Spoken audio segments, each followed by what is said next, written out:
Hey Canucks fans, welcome to Clay's Canucks commentary for Monday, March the 4th. I'm Clay Emo, I'm at Canuck Clay on Twitter. I'm at Clayton Emo on Instagram. I'm the founder of the GLCPC, the Good Looking Canucks Positivity Club, and this is my Canucks take, all in one take. The Vancouver Canucks have a day off today, a day to lick their wounds. They were smoked, they were demolished 3-0 by the Vegas Golden Knights yesterday, and quite frankly, 3-0 was probably a flattering score for the good guys, or our guys. Vegas could have easily won 6-0, 7-0, 8-0. Jacob Markstrom was amazing in net once again, but he can only do so much. He had no help at all from a scoring perspective, from not that much help from a defense perspective. The Canucks, it looked like men against boys. That looked like a playoff team, i.e. Vegas, versus a non-playoff team, the Vancouver Canucks, a team that's probably 1 or 2 years away. And you know what it reminded me of? It reminded me of our roller hockey team. Anytime that our team gets tiered up and playing against a team that either we have no business being in that tier or they have no business being in our tier, where you don't have any time when you get the puck on your stick. Or maybe that's just me because I suck so badly, but that's what it felt like. That the Canucks couldn't get any offensive zone time. Anytime they did, they turned it over and Vegas was skating the other way. And more importantly, or more poignantly, when the puck was in Vegas, it was in the Canucks zone because the Vegas Golden Knights had possession. The Canucks could not get it out. They looked disorganized. They looked intimidated. I'd be intimidated if Ryan Reeves was breathing down my neck, but they looked scared. They looked discombobulated. They looked disorganized. Whatever word you want to use. Yeah, it was a complete mismatch from start to finish. And got to give Vegas Golden Knights full credit. They're rounding into form. They're undefeated since Mark Stone came to them, and they look like a really good team. You saw the balance they have and the skill that they have amidst all their forwards. Marc-Andre Fleury, when he's at the top of his game, there's hardly anyone better. And their defense, I wouldn't say it's the strength of their team, but certainly all they have to do is play smart, move the puck well, and they'll succeed for sure. So, yeah, I don't want to say too much other than it was a 3-0 demolishing of our Canucks. And like I said, it could have been a lot worse if it wasn't for the heroics of Jacob Markstrom.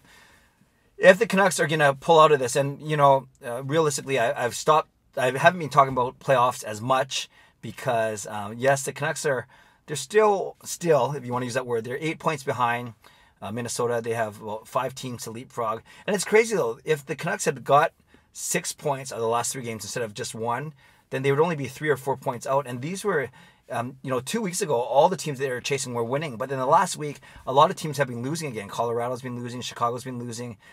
Arizona's really the only one that's caught on fire recently. And a couple weeks before that, it was St. Louis. So, it would be nice if the Canucks were still close to the hunt, but alas, I think we have to resign ourselves to the fact that they will not make the playoffs once again. The Canucks rely heavily on their big three. I've talked about that many times, of Bo Horvat, Elias Pettersson, and Brock Boeser. No surprise that when those three struggle, the Canucks struggle. So today I want to talk about Brock Boeser. And in the past couple videos, I've talked about the fact that he is one of 8 RFAs that are coming up on the Vancouver Canucks, but he's the most important one. Nikolai Godovin's important, Thatcher Demko's important, Ben Hutton's important, but Brock Boeser is by far the most important RFA that the Canucks need to re-sign. So as he nears the end of his entry-level contract, his 3-year contract, remember he only played 9 games 2 seasons ago, then he played the 62 games last year before getting hurt in March, and then he's played 53 games this year. He's already missed 13 games, and I'll talk about the stats in a second. My question to you simply, Canucks fans, is what is your prediction for Brock Boeser's next contract? And I'm talking about money value, and I'm talking about term. And we use the term bridge deal often versus long term. For purposes of today's conversation, I'm going to consider a bridge deal to be 2 or 3 years, but nothing more than 3 years. 4 and up, I'm considering long term. So I put a poll up on Twitter over the weekend, and I said, what's your prediction for Brock Boeser's next contract? And I put 4 options up there, and 2 of them were bridges and 2 of them were long term, and I used $6.5 million per year as the kind of break point. So I gave the 4 options. Do you think his contract's going to be a bridge deal, 2 to 3 years at less than $6.5 million a year? Do you think it'll be a bridge 2 or 3 years at $6.5 million a year or more? Or do you think it's going to be long term, 4 to 8 years, less than $6.5 million a year, or 4 to 8 years, $6.5 million or more? Got over 700 votes. It was one of my more popular poll questions of late. And this is how the breakdown was. 52% of you said it's going to be long-term, a lot of money. So 52% of you, more than half, said 4 to 8 years, $6.5 million or more per year. Then the next one was 1/4. 26% of you said 4 to 8 years, long-term again, less than $6.5 million. Then 12% said 2 to 3 years, bridge deal, 6.5 or more. And then only 10% of you said 2 to 3 years, less than 6.5. So 52% of you, like I said, more than half, picked long-term $6.5 million or more. 52% of you said that, and 26% of you said long-term, but less than $6.5 million a year. So what does that mean? Well, I think there's a few things. I gave comparables.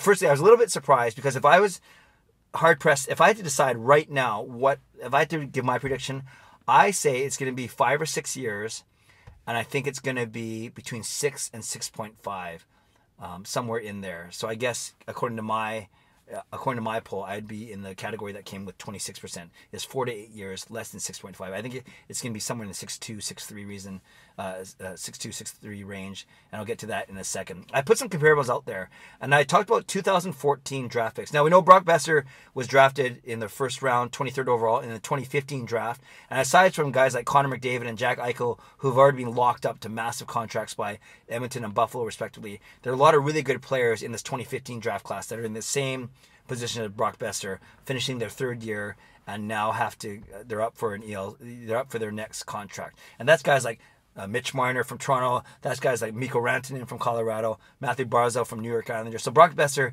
is in some pretty hefty company here.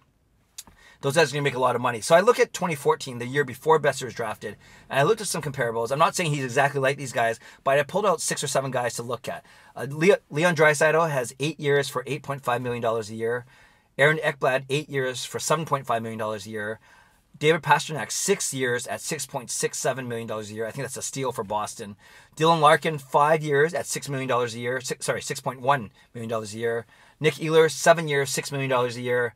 Alex Tuch, 7 years, $4.75 million a year. And Sam Reinhart, 2 years, $3.65 million per year. So of those 7 guys I listed, only one guy was a bridge deal, Sam Reinhart at 2 years. Everyone else had 5 years or more, Larkin having 5, and everyone else having 6 or more. And when you look at the money, 5 of those 7 guys I talked about are making $6 million a year or more. The only 2 guys that aren't are Sam Reinhart, 2 years, 3.65, and Alex Tuch, 7 years at 4.75. But even Tuch got 7 years. So I think everything points to the fact that at least the majority of contracts that are made for our pending RFAs are long-term as opposed to bridge. You do a bridge deal when you're not sure what you have, when you want to see, if the player can keep up his high standard, when you want to, maybe when you're not sure how much you want to give and if he's a long-term solution. Obviously, these are not as common as the long-term deals as I just mentioned. And, usually you pay a tiny bit more if you can do that bridge deal, just a tiny bit more per year than if you'd spread it out over a long-term contract of 5, 6, 7, or 8 years. So I do think Brock Boeser will get a long-term contract as opposed to a bridge, because I think the Canucks have seen enough in a good way. They know what he can be to this franchise. But the question is, what can he be? In the first season, he played 9 games and he had 5 points, 4 goals and 1 assist. Last year, his first full season, although it was cut short to injury because he missed March and April with his back injury, he played 62 games. He had 55 points, 29 goals, 26 assists for 55 points. This year, he's had 2 injuries already. It was the groin injury, which turned into the abductor injury. I had to look up what an abductor is. Apparently, it's in your butt. So he had those 2 injuries, right, and they're related to each other. He's already missed 13 games. So he's played 53 of the Canucks' 66 games, and he has 21 goals, 22 assists, and 43 points. So you take his points per game average, presume he plays the final 16 games of the season. That means he'll finish off with 69 games, right? He'll miss 13, and he'll finish off extrapolated with 56 points. And remember, last year he wound up with 55 points in fewer games, though, in 62 games. And that's, of course, if he keeps his point per game's pace, but he's been struggling as we know of late. So basically, if he's going to get 55 to 56 points in that range again, same as last year, we kind of know what we're getting in Brock Boeser. We're getting a guy who can put up, a point, basically 0.8 points per game. And we're getting a 0.85 points per game. And we're getting a guy, at least in the last 2 seasons, who hasn't played a full season. Not even 70 or 75 games, let alone 82. It's more of a 62 game, 65 game stretch. So his injuries and his injury proneness may bring his value down a tiny bit. So you consider that as well. So you consider long-term versus bridge. You consider impact for the franchise. You consider how valuable he is. And you consider his injury, his injury record. You look at a guy like Bo Horvat, 2017, September, he signed for 6 years, so long term, at $5.5 million a year. Now, of course, there's inflation, there's time value of money. When Brock Boeser signs his contract, hopefully in the summer, it'll be 2 years past when Bo Horvat signed his. So obviously, salary cap going up, there's going to be more money available, relatively speaking. Then you argue, what's Bo Horvat's value to the franchise versus Brock Boeser's? I'd say Horvat, I'd argue, is even more valuable. Future captain, plays center, drives a lot of play. Brock Boeser, of course, he's got wonderful skill set, wicked shot, goal scorer. Canucks need that in spades, but is he more valuable than Bo Horvat? I think that's debatable. So that's why you'd bring his value a bit down, not less than Horvat, but certainly not way past Horvat. So you look at all these things. You look at his injury status, his injury history, I should say. You look at his importance to the team. You look at what other guys are been getting or will be getting or have been getting.